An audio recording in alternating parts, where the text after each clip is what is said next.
And the Minister who made today's statement to MPs, Ken Clarke, is with me now. Mr. Clarke, we've spoken to the Libyan dissident Abdel Hakim Belhaj this afternoon. He wants an apology from the British government, and he's fully entitled to one, isn't he? Well, he's bringing legal action against the people who are involved at the time. So, firstly, I can't really start prejudging that.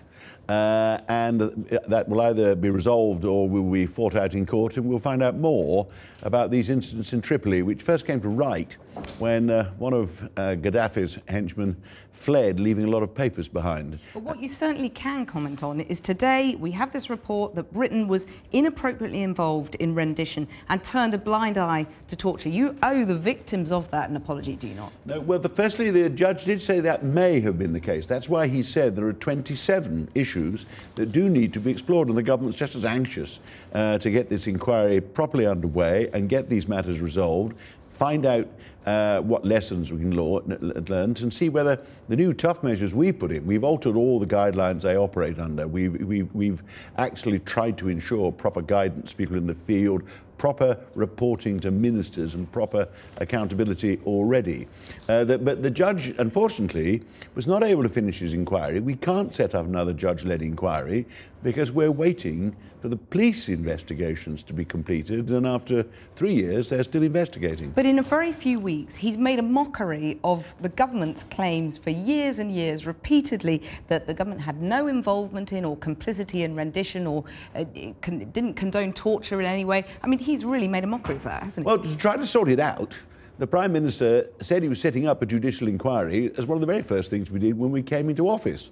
And the Prime Minister actually said way back that he hoped this would all be sorted out in a year.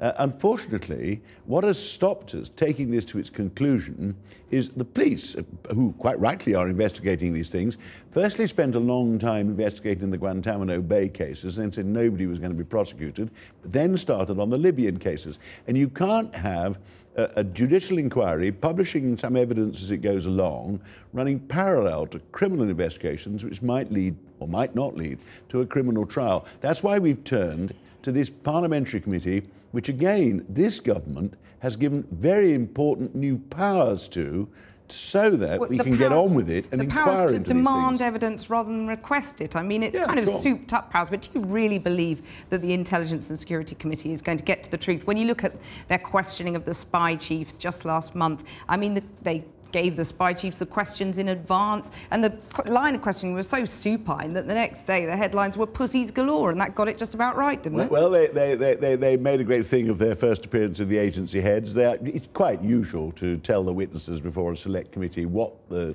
things you're going to question them about are. Most select committees don't give them questions in advance. They don't give them the supplementaries. No, that's true. There weren't many supplementaries, let's face it. This inquiry will be, obviously, quite a lot of it conducted in private, as a judicial inquiry would have to be, because a lot of it's about our intelligence services, and you can't just have that blaze around the world to our enemies. Well, so yet again, the intelligence services will not be held to public account, will they? Well, they no longer are going to have to rely on what the intelligence service choose to give them, which was the trouble when the old ISC investigated the then allegations of rendition and ill treatment of detainees. They can demand to see papers. They'll see the closed report, not the open one published today, of the current judge's interim report.